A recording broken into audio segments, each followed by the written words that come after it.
Hi, everybody. Welcome. I'd love to have you join me in this lesson if you can. It's a Nearpod lesson, but I'm using Nearpod to do vocabulary. And so you can simply go to join.nearpod.com and enter this code 9KGL6 if you'd like, or head on over to the chat in the webinar and just click that link. You can join that way too. And you can join as a guest. You don't have to join with your Google or Microsoft or anything like that. Just at the bottom, you'll see join as a guest. And you can type in your name or be whoever you want to be. That's fine. But if you want to join me in this session, I encourage you to, because there's going to be a resource at the end that you might want to have a copy of. And so join.nearpod.com, enter this code right here, 9KGL6, or hit that link in the chat you see over there, and we'll get started. But don't forget also to click on that link for door prizes. Make sure you do that as well. It's super important. You don't want to miss out on that. At any point in time during this session too, if you have questions, just pop that into the chat. I'm monitoring that the entire time. That way I can do my best to try to answer those questions as they come up. Jason, if you're talking, I cannot hear you. You can't hear me at all? No, I can't hear you. That's interesting because my microphone is on and hello. It's turned up all the way. Nope. know Miss Romero. I used to love United Streaming, love it. What about now? Can you hear me now? Can you hear me okay now? No. That's someone else Can can you hear me maybe in there. I think there's a way to join with the phone. Do you want me to see if I can send you that information? Other people in the chat can hear me.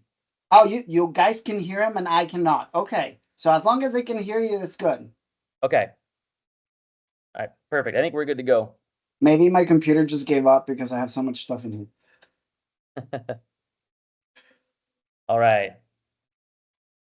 So once again, everybody, I guess it's my device. But I can't hear you. All right. So if you need me, just put it on the chat. I'll try to get out and get back in because I don't know what's happening. Yeah, we'll do. So if you want to join me in this lesson, join.nearpod.com, 9KGL6, or just click on that link that you see right there. We're going to go ahead and get started. I've got a lot to cover with you in this 1-hour session. It's going to go fast. So welcome. My name is Jason Clark. I'm a senior district strategy consultant with Nearpod Flocabulary for the state of Texas. I live in Houston. Former educator. I was a classroom teacher for 18 years, elementary grades 3 through 5. And then another 6 years as a district innovation specialist before joining the Nearpod team. Flocabulary is one of those products that I did discover while I was in the classroom, and it absolutely blew my mind of the engagement and the excitement that my students had for it. Now, here's the thing. It's grown light years since I used it in the classroom, too. It's a completely almost different product now, gotten even better. So this session today is going to focus on through that lens of STAAR prep, right? STAAR prep isn't something I even like to talk about, because that's not the focus of what we do, and it shouldn't be the focus of what we do. But it's a necessary piece that we have to consider when prepping our students for those tests. And one, Flocabulary has some built-in activities and tools that automatically will prep students for that. And so I'm going to focus everything kind of through that lens today, as well as sharing with you kind of some updates that have happened within Flocabulary for back to school that are exciting and that are actually just starting to come out right now, even like this next 2 weeks. So here we go. There's a document right here that I'm going to share with you. I'll come back to this in a little bit because we'll come back to it. If you could start with this poll right here, though, what is your Flocabulary experience? And once again, this is interactive. If you want to have access to the certain resources that I'm going to be sharing with you, and one of them is a pretty good resource near the end, click the link that you see in the chat. Join me in this lesson, and that way you can participate in these activities with me, but also have access to that resource that I have built into this, because it's going to be a PDF that you'll want to download your own copy of. What is your own personal Flocabulary experience? This will kind of help guide me. Flo, what? I've never heard of it. What is it? Maybe I've heard of it. I've never used it yet. Or maybe I use just the videos, or maybe I do use both the videos and the activities as well. If you could share this poll with me, or let me know in the chat as well. If you're in the chat in the webinar, Just include in the chat, I'm brand new to Flocabulary, or I'm experienced of these options. Which one are you? Because it'll help me to know what direction I need to go today. Okay, perfect. All right. So it looks like most of us are brand new. We've heard of it, but never used it before. And then maybe we've just used just the videos. And that's great, because Flocabulary starts about the videos. It's a video-based lessons. Okay, so as we move through here, our objectives for today, we're going to explain the purpose of Flocabulary, how to log into your account, how to get in, how to navigate the Flocabulary platform, and how to share lessons with students, and then look at the data afterwards to review the learning.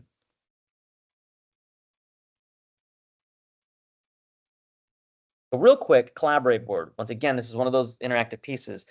You can share your role with me, but the question I want to answer, you have to share who you are or whatever, but how has music impacted your life? And how can music impact the students that we teach? So think about that. You can post down below. And you can click that little paper airplane. It will post that item up there for everybody to see. You can use images and animated GIFs if you'd like as well. But how does music impact your life, and how does it impact the students that we teach? I'll give you just a second to respond there.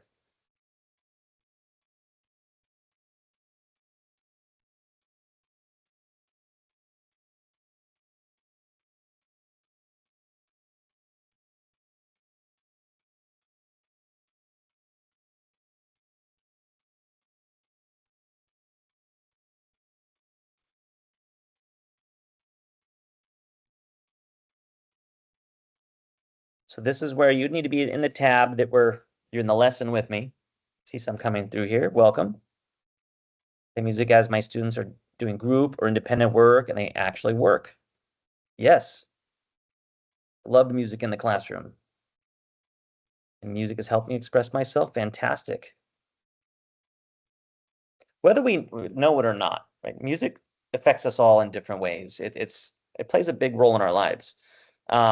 It helps my students express their feelings. Yes. It can help us time travel, right? It can help our moods. It helps our feelings out. It can really help us to relax. It can get us excited.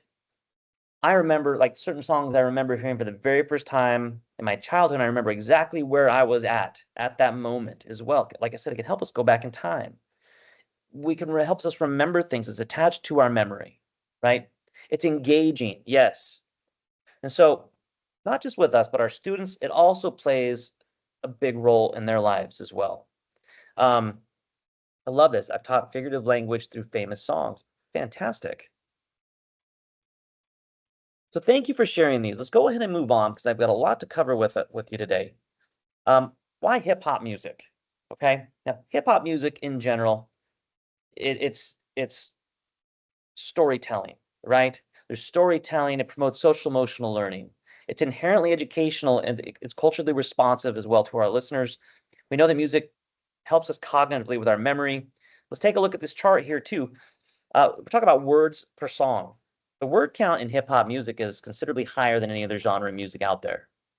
And studies show statistically, hip hop music is the most popular genre worldwide. So really, it's like a perfect vehicle for delivering academic vocabulary. And so what thing we are going to do, I love that. Yes, it's a poetic. Absolutely. Is we're going to dive into vocabulary, but vocabulary starts with videos, which with some of us, that's all we've used. And that's okay. But we're missing out on a whole lot if we're not doing the activities as well. All of our lessons are work on tier 2 and tier 3 academic vocabulary. And they all authentically engage our students, right? While we're creating emotional connections, we unlock comprehension through multiple exposures to academic vocabulary.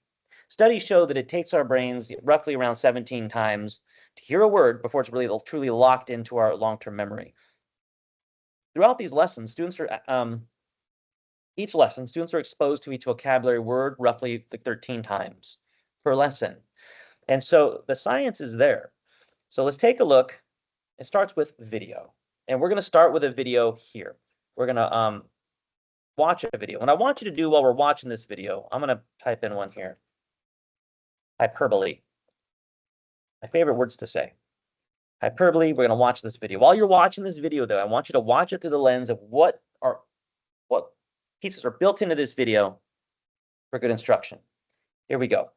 So make sure that I'm going to turn my sound up. Make sure you can hear. If someone can let me know if you can't hear it, let's do this. Here we go. My bad ladies. I had to wait in the station for 10 days, an eternity. I'm so hungry, I could eat a horse. Yeah. I know you've heard of me.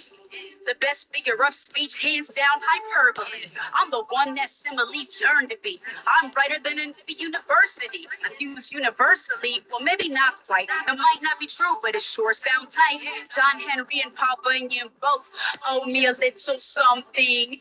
Words have a literal meaning when they mean exactly what they say. And words have a figurative meaning when there's something more that they want to convey. That's me. I exaggerate. I make it seem bigger, better, more. I've been known to tell a tall tale or two, just to leave them in stitches like tailors do. Yeah, I pop up bad and a couple of supermarket rags. No, truth never bothers me. I'm hyper speed, hyperbole. Baby, the big blue ox could eat in one day all the feed one food could cook for camp in a year. That's me.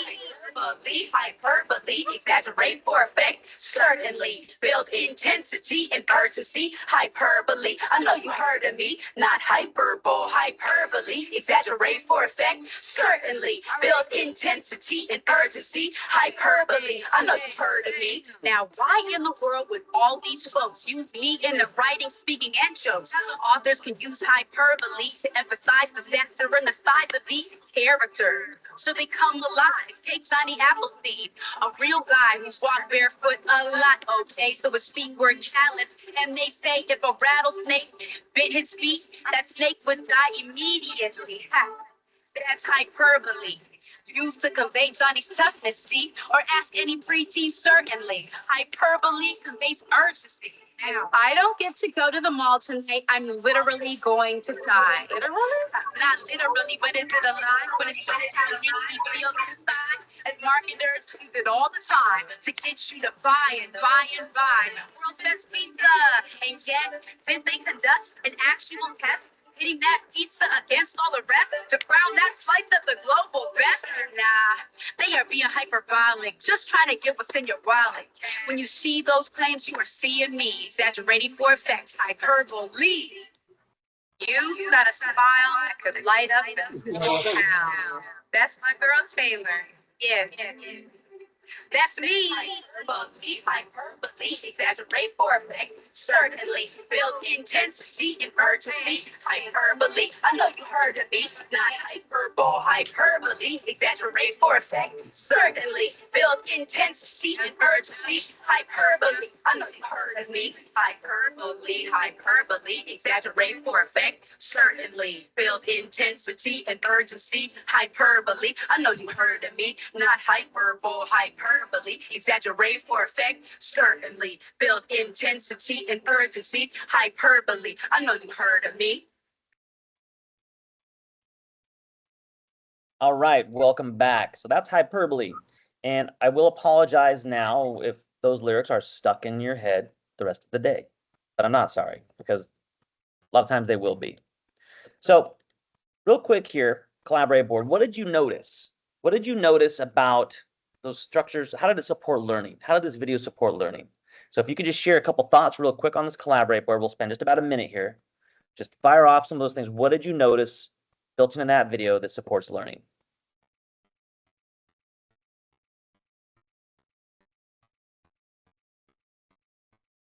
Now, I know you'll have to kind of go back and forth.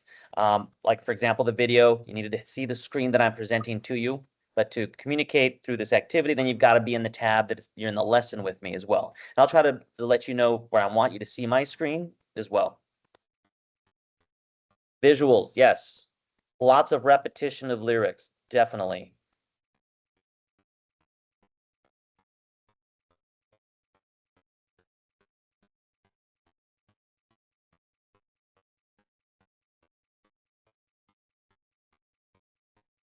And what else did we notice?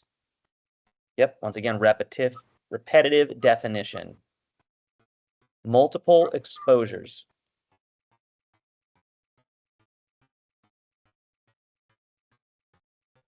It's catchy. Yeah, the tune is catchy, for sure. It uses the music kids like to listen to. It's relevant. Examples of hyperbole. Everybody's right on the mark. You're all noticing the same things here. The repetition, the visuals is catchy. It uses real examples as well. Unforgettable beat. These songs will be stuck in your students' heads as well. It helps them remember these things. So I'm going to go ahead and move on from here. So here we go. Let's talk about Bloom's taxonomy here. Some of us will recognize this pyramid, right? We've got remember, understand, apply, analyze, evaluate, and then create at the very top. Our lesson sequence is built on Bloom's taxonomy. We're more than just videos. There's over 6 different activities as well. There's plus 6 activities that you can do on top of just the video. But I want you to take this pyramid and turn it upside down. We start with the remember. The remember is going to be the video. And we end at the very bottom with the create, which is going to be our lyric lab activity. So we're going to go through that lesson sequence here in just a second, because I want to share with you what those look like. But let's talk about the instructional experience first with Flocabulary, because you can use it in multiple ways. You can do whole group instruction, front of class experience where you're playing that video up front for everybody. And you can even go through those activities together as a group, especially if you have a touch screen of some kind. Some of the activities you can do all together. You can do small groups, partner work, or independent learning, because you can differentiate what students get. You can assign different things to different students and different parts of each lesson as well. And we'll talk about that when we start to assign things. So on another tab on your browser, I'm going to invite you to get into your own Flocabulary account, however that is that you do get into Flocabulary, whether it's, let's see, your Google single sign-on is probably what you'll use to get into that. That's what I will invite you to do. Once you get there, your home page will look similar to what's on my screen right now. You will have this Flocabulary logo on that upper left-hand side. You'll see a lessons drop down. That's where we can search for different lessons. You'll see a mixes tab to create custom mixed lessons. I'll talk about that. There's going to be a brand new button there as well called playlists that is just starting to roll out for everybody. You'll have a search bar where you can type in exactly what you're searching for, but you can also search by standard. The upper right-hand side will be your profile, and that's where you can go in and change some settings for yourself. And then you'll see your classes. Now, your classes will either be rostered by your district, and that's where your district will put your students in for you, or you'd have to create your own. Most likely, though, usually districts will roster for you, but if not, you can create your own class right from your Google Classroom as well.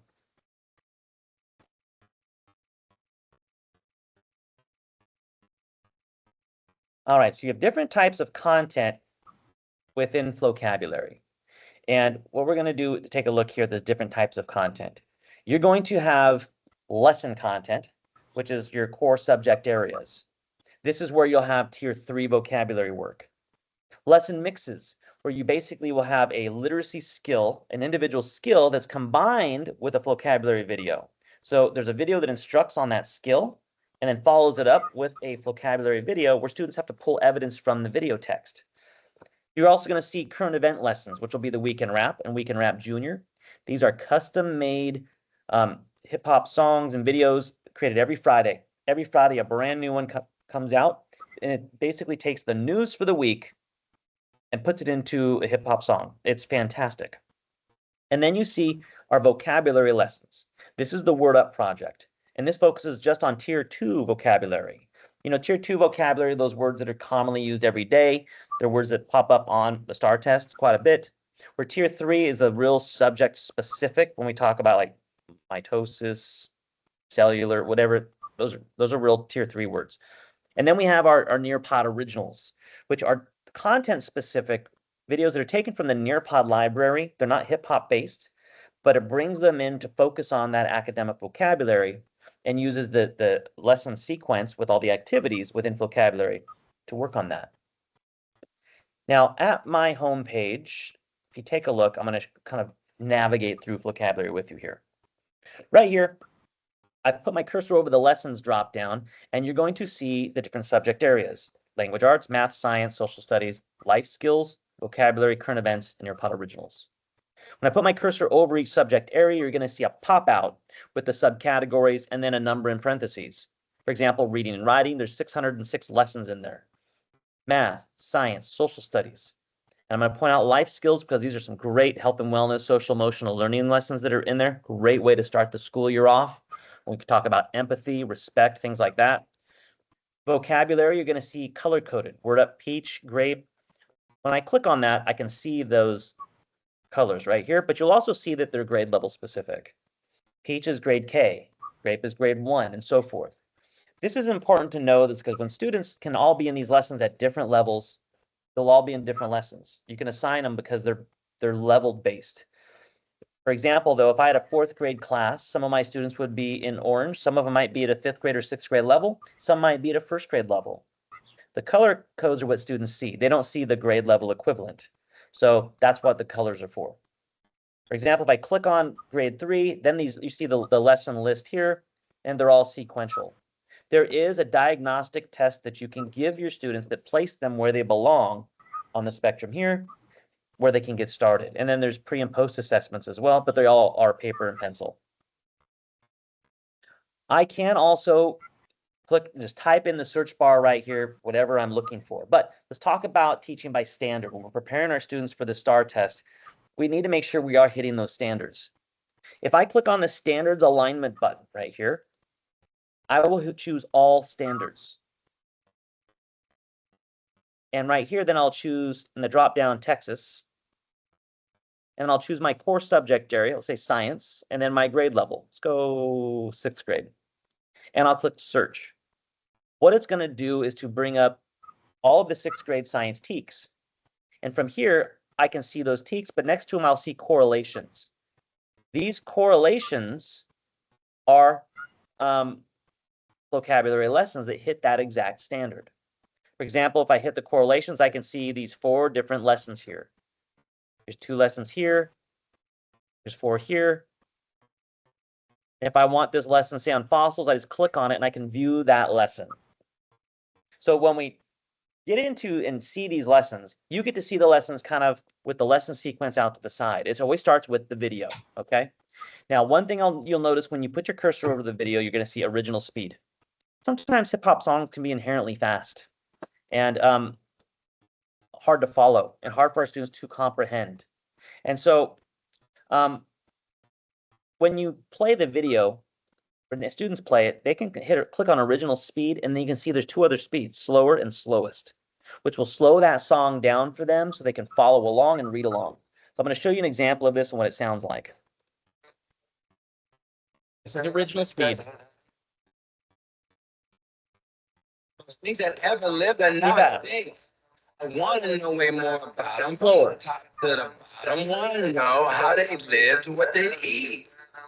From their doodle to their teeth, fossils help them history. Slow it. Rare, yeah, they're not everywhere, but they're rare. Yeah, they're not everywhere, yeah, they're rare. Back to original. Yeah, they're not everywhere, yeah, they're rare. Yeah, they're not everywhere. If you died in the right place, right time, with a body structure that's hard, avoid scavengers. So you can hear that this one's pace is very fast, and that could be hard for students to even comprehend what's being said. So that ability to slow down is crucial for our students to know how to do that, and that you can do that with your students if you're playing a whole group as well. Now on the video down below, you're going to see there's lyrics. So I can always click on the lyric sheet to bring up those lyrics. Students can do that as well. The immersive reader tool is available, which can read the text out loud, and they can have that text translated into any of about 100 different languages and read out loud in that language. There are discussion questions that you can turn on as well, so that video gets to a point it'll stop, pose a question that you can talk about with the class, and then move on. Above the video, you're going to see where the assign button, and this is where you can assign it, and we'll get there in a minute. But take a look at the teacher resources tab. If you click on Teacher Resources, you will see the summary of that video, the lesson, as well as the vocabulary that is the key component of the lesson. So you can take those, write those words down, whatever it might be. You're also going to see next to the Overview button, a Handouts button. There are printable handouts that can go along with every video, every lesson. And so I can print this out. If I want to, I can still have students do paper pencil work with the vocabulary cards that fill in the blank, the lyrics, and also the read and respond in the quiz, if that's something that you want to do. So if you don't have, your students don't have devices available at that time, you can print things out and play that video and work through those with them. So the video is how the lesson starts. And for some of us, that's a great place to start, and that's all we've used so far. Let's look at all the components down the left-hand side. These are the actual activities. And remember, Bloom's taxonomy. Remember right here, at the very top is the lyric lab, the upside-down pyramid. Students start with the vocabulary cards. So they're given cards that have every vocabulary word. When they click on that card, they get the part of speech, the definition, and used in a sentence, and sometimes a list of synonyms. You'll see the immersive reader tool here. But students have two things they need to do with this. They have to write with the word. So they have to use the word in a sentence or give an example, and they can get creative with their color background if they want. And then they have to actually draw with the word. Draw this vocab word or an example of it. After this, after the vocab cards, we get into the vocab game. The vocab game is where some gamification begins. Students have to answer questions to get things to move along and add instruments to the beat. Now, here's the thing. This isn't a skill that students need to have for the STAAR test because this activity is drag and drop. You need to be able to drag items where they belong on the screen. There's certain tech proficiencies that our students need to have to be successful on the test. You're teaching the skills. And sometimes we assume that our students already know and have the tech proficiency skills that they need, and they don't always. Quick example, I taught in Oregon for many, many years, and our state assessments have been online for over 20 years now. I remember the first year that they came online, I was excited. I thought, great, we're going to get the scores really quick. And not the case. But we took that, I was confident that my students knew the content, extremely confident. When I got my results back, my jaw dropped. I was very upset because the scores didn't reflect what I know my students knew. And when I looked at the released items, it became very clear that the barrier to success was the tech proficiency skills. They didn't know how to interact with the question types. They didn't have those necessary tech skills to navigate and to be successful scrolling through items, for example. Mouse and cursor control on the device they're used to using, as opposed to what they test on. All of these things. Now, and these activities can help simulate those and give students those exposures. This one example, drag and drop. So you hear the beat in the back. Maybe. It's kind of a quiet, low baseline. But they'll see the remains or traces of a plant or animal fossil. If I get one more right, I add an instrument. If I get one wrong, it tells me that it was wrong, tells me what the right one was, and now I can move on, but know that I can never get to that last instrument.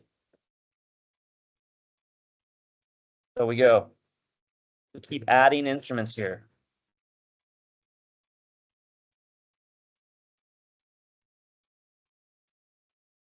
I can get one more right.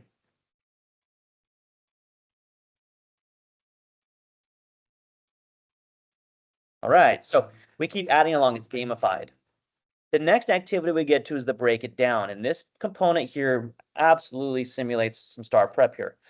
It's 3 parts. Starts with one, a multiple choice question. Of course, students are going to see multiple choice questions on the STAAR test. That's the majority of the test. But they follow it up with pulling evidence from text. That's incredibly important that students can pull evidence from text through the reference media that they're going to see. Now, the text here is going to be video. So for example, students have to find 2 clips from the video that describe what different fossils can teach us. So they have to click on create clip 1. They have to watch that video. And once they get to that one of those parts right here, they have to isolate that clip. Isolate that evidence and save the clip. And they have to do that. Sometimes it's twice, sometimes it's once. Part 3, short constructive response questions. Open-ended questions where students type in your own words, describe how fossils are made. They type in their own response, identical to kind of what they're going to see on the STAAR test. they're getting this practice. After that, they go into read and respond. Once again, read a selection, multiple choice question. Once again, majority of what they're going to see on that STAAR test. A 10-question quiz. And then we follow that up at the very end, the top of the pyramid, to create with the lyric lab, my personal favorite part of vocabulary. You will see basically students will be creating their own rhymes. And you'll notice the vocabulary word down to the right-hand side. Think of a factor detail about fossils, write a short line with that factor detail. So we need to create a line. Anybody feeling creative in here? But can anybody write one line that uses at least one of these vocabulary words in it? Doesn't even have to be at the end of the word. Just if someone wants to throw in one sentence into the chat, if you're feeling creative, throw it in there and I'll use it. But let's see if we can create one first line that uses one of these words. I'll give you about 15 seconds. If not, I'm just going to try to throw something together.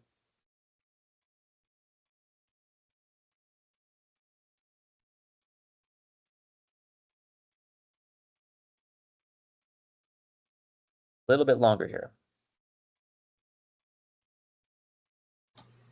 I don't know if you can see my hand was raised, but I have a question. Oh, okay, yes. Yeah, I'm not sure. I'm not sure if I missed it.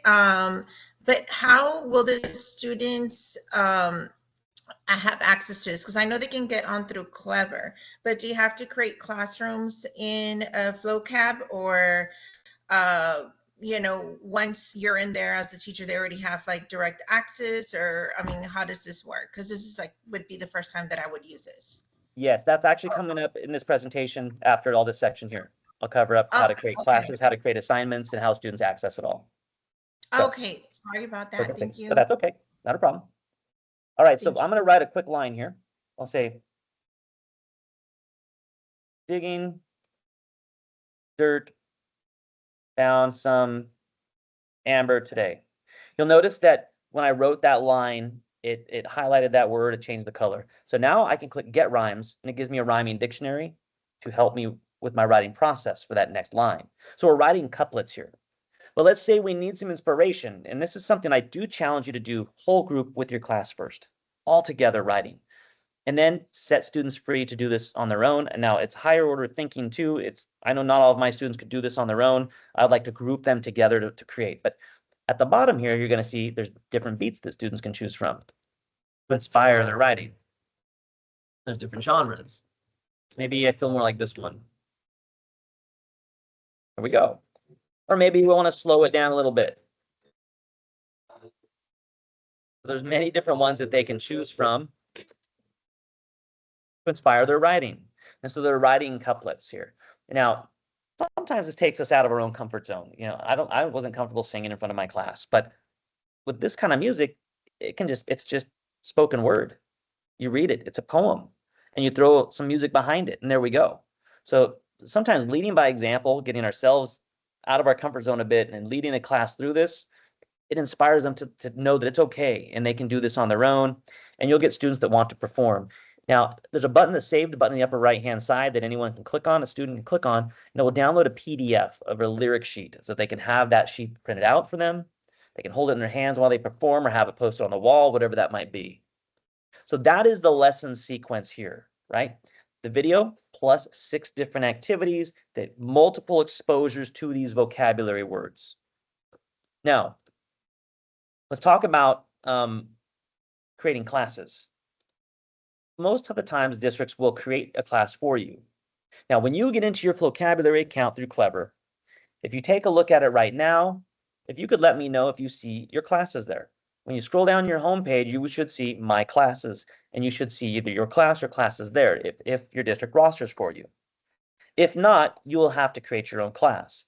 So if somebody gets into their account and can let me know in the chat, if you see a class there, let me know, because then I can move on from this piece right here.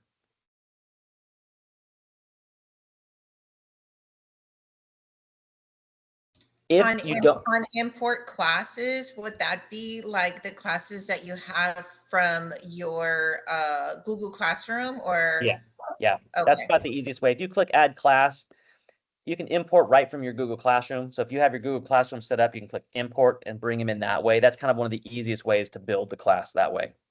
Perfect, thank you. And if you don't have that set either, if your classes aren't rostered, you can also click just create class on Flocabulary, put in the subscription, whatever it is, your name, grade and subject area, create that new class. From there, then you can go in. Let me show you an example of this.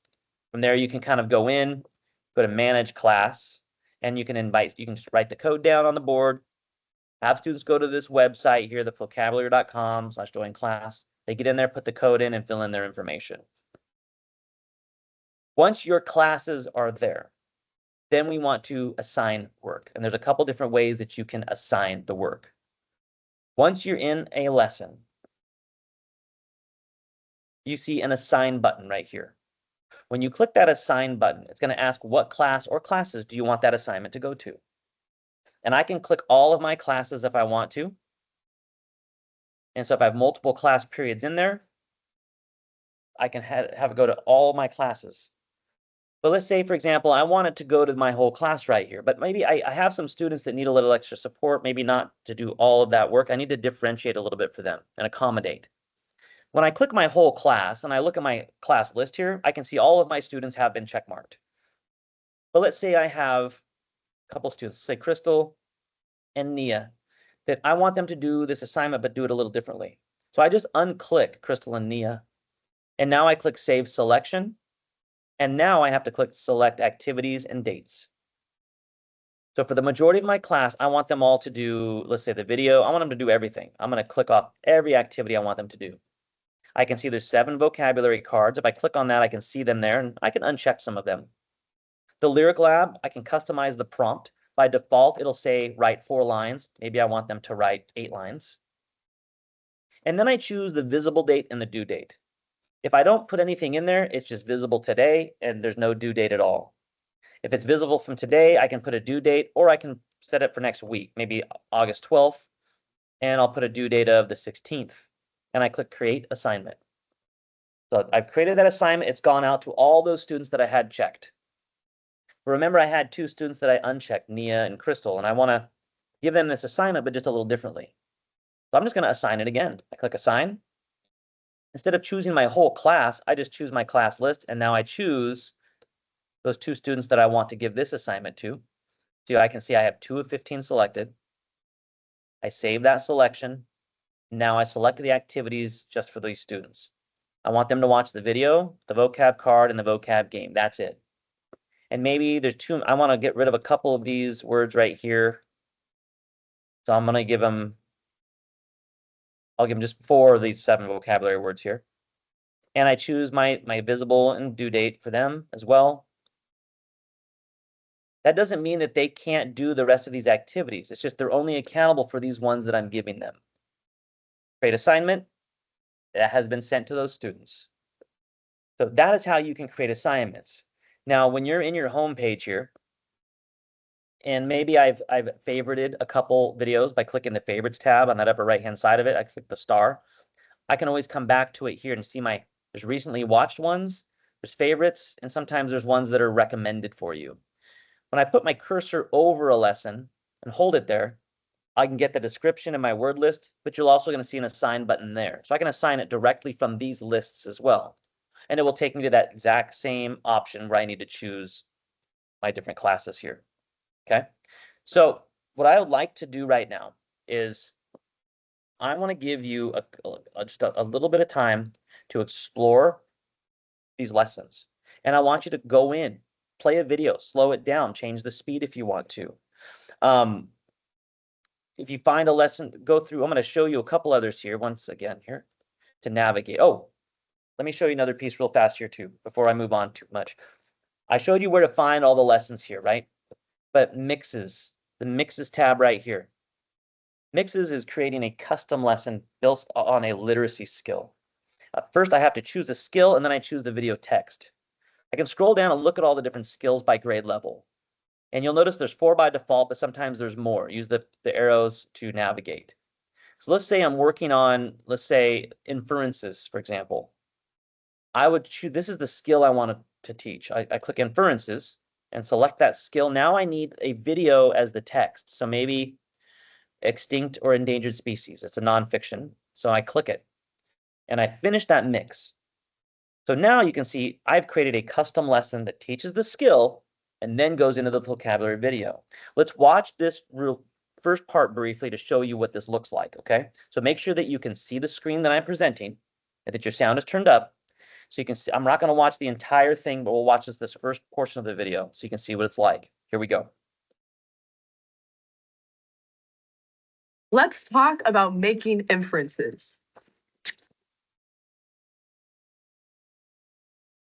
Imagine you're looking out the window and notice people bundled up in big coats. They're holding on tightly to their hats and scarves. You think to yourself, it's probably cold and windy outside. You just made an inference. By gathering clues from your observation, you made your best guess about the situation.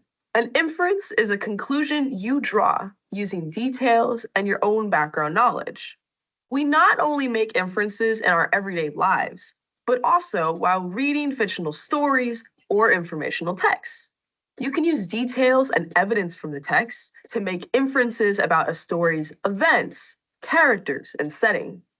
An author may write, Sal stormed out of the kitchen after dinner. The sound of his bedroom door closing echoed throughout the house. From this example, we can infer that Sal is upset. The author didn't tell us this directly. Instead, details like the word stormed, Sal's actions, and our background knowledge on how people usually act when they're unhappy help us come to the conclusion that Sal is upset. It's important to remember that making inferences is not the same as taking a wild guess. Inferences should be supported by details from the text. Okay, you're about to watch a video. As you watch, pay attention to specific details that can help you make inferences about what is happening.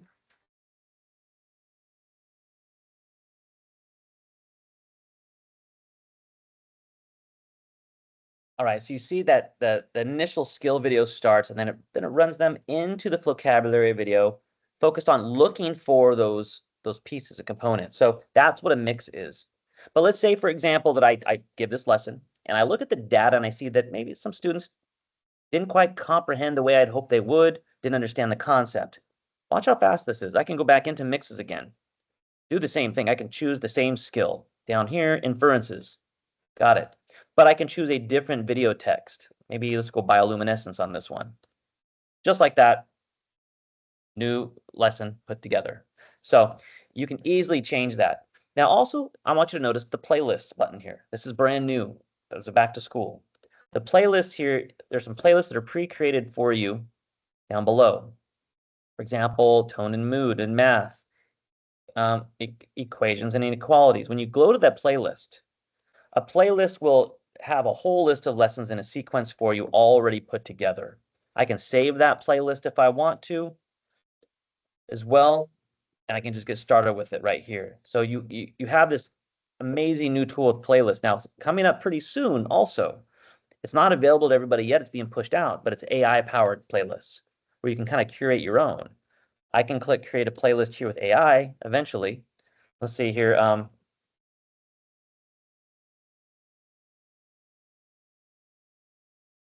Elementary writing, and I misspelled that.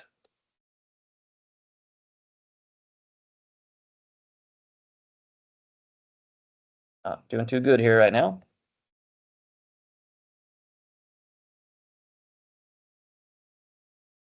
Elementary paragraph writing, generate playlist. And it'll take that and put it all together for me. This list of lessons all in a sequence for me. So that playlist is becoming available to more and more people right now. It might not be there for you just yet. It's literally being rolled out right now across the country. So know that the playlist is an amazing new option as well. I'm going to challenge you, though, to check out maybe the current events, the week in wrap. Check out, there's one that's brand new as of today, right here. Watch one of those. I'm going to give you a little bit of time to explore the content that's here. If you see a lesson that you want as well, you can click the Add to Favorites button to save it for later. But we'll do this. I'm going to start a quick timer. I'm going to give you about 6 minutes to explore and to maybe get some lessons saved already for the beginning of the school year. I challenge you to check out the social emotional learning lessons as well. If you have any questions, I'll be monitoring this chat the entire time. I will be just muted and off camera to stay quiet so you can work and explore. But if you have questions, I am watching that chat to monitor. So I'll see you back here in just under 6 minutes.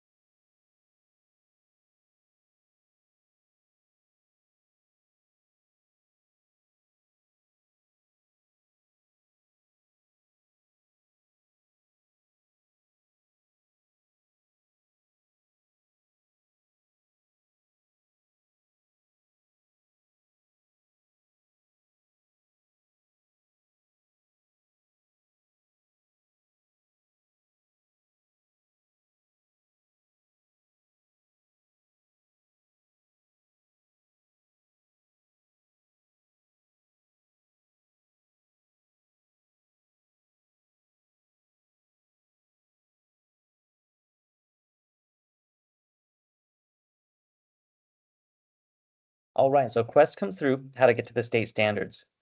At your Nearpod homepage right here, you'll see this search bar. Right above the search bar, you're going to see this standards alignment button. You'll click on that. Then you'll choose all standards. When it populates, then you choose your state and the drop down, and then your core subject area, and then your grade level. And then search. That will bring up that list of the TEKS with the correlations that are all there as well.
All right, that time has expired to explore, so welcome back. Come on back together here.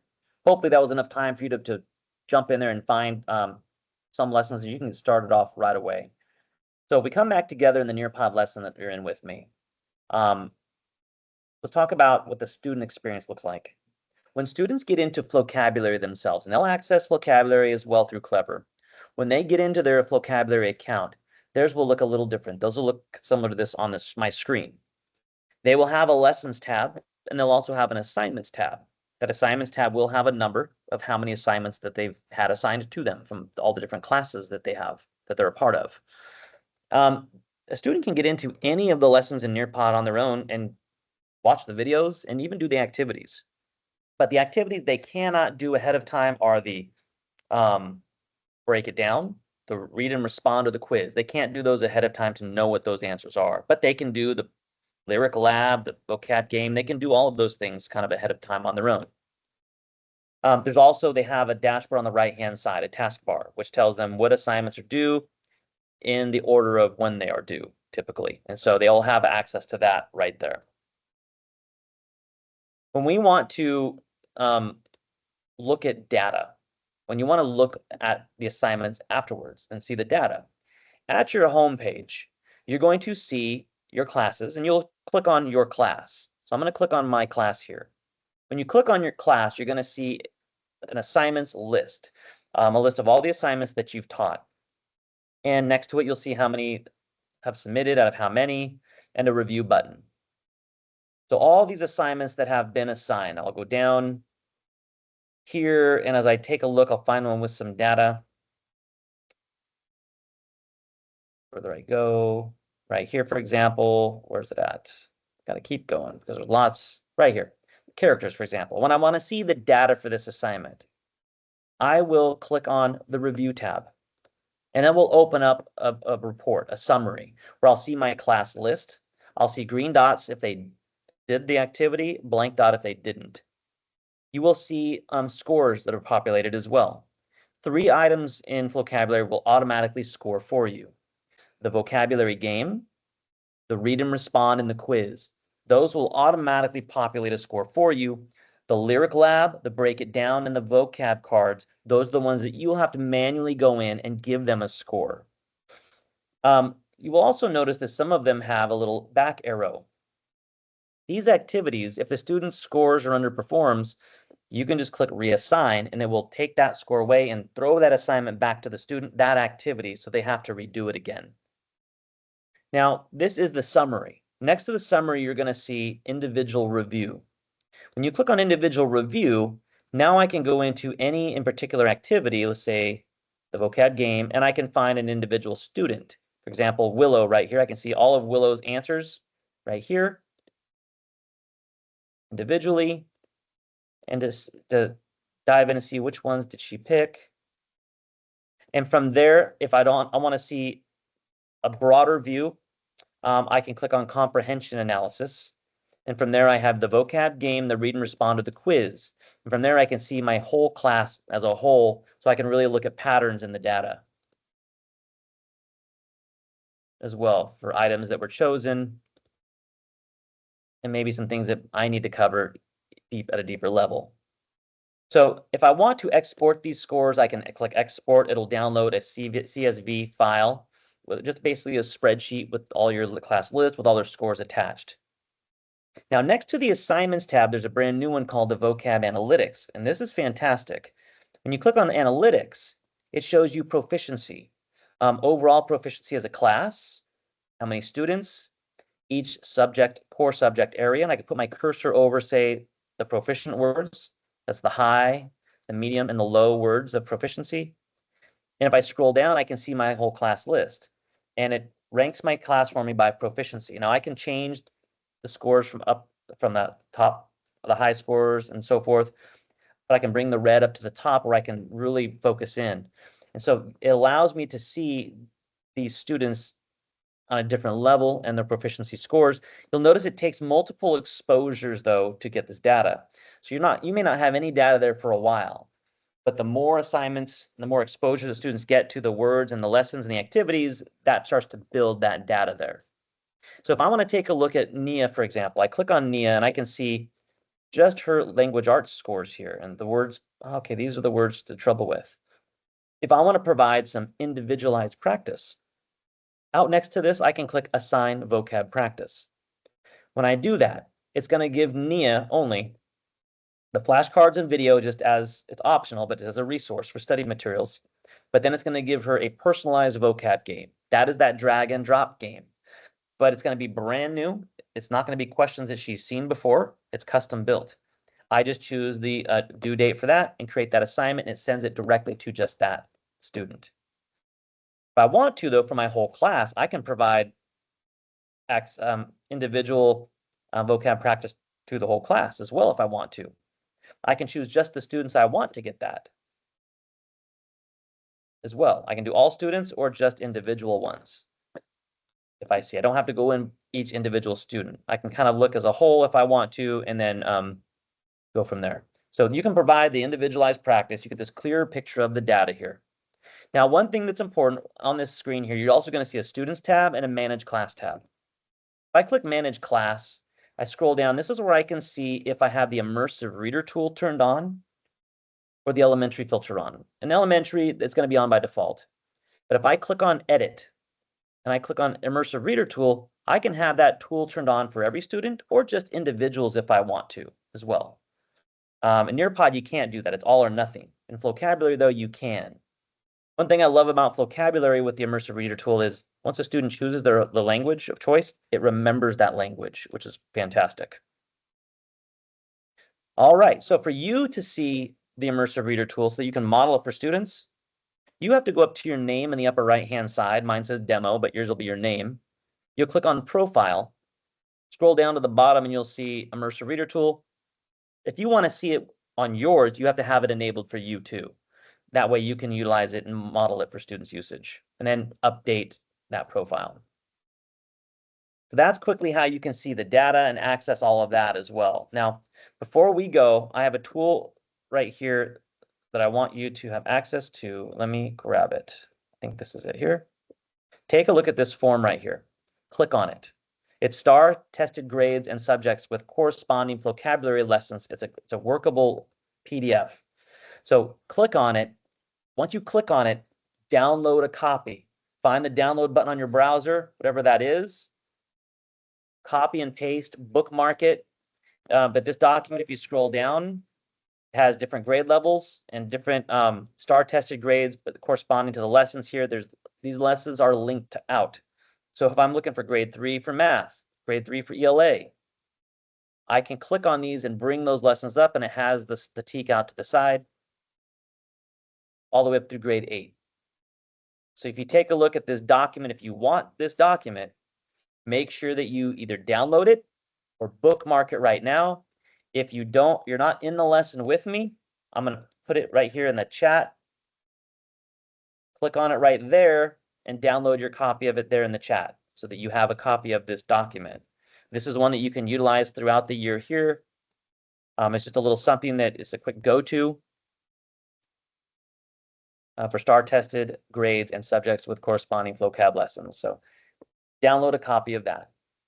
So I also want to say, make sure that you do click on the session evaluation, that link that was posted there by Valentin. Make sure you get that done as well. But I want to say also just thank you so much for what you do each and every day. You have an extremely powerful learning tool here. Students will remember these words. I know some of you, if I say a word, right, I'm going to say something here, and some of you may have a reaction to it. If I say conjunction, junction, some of you have something that pops in your head from that.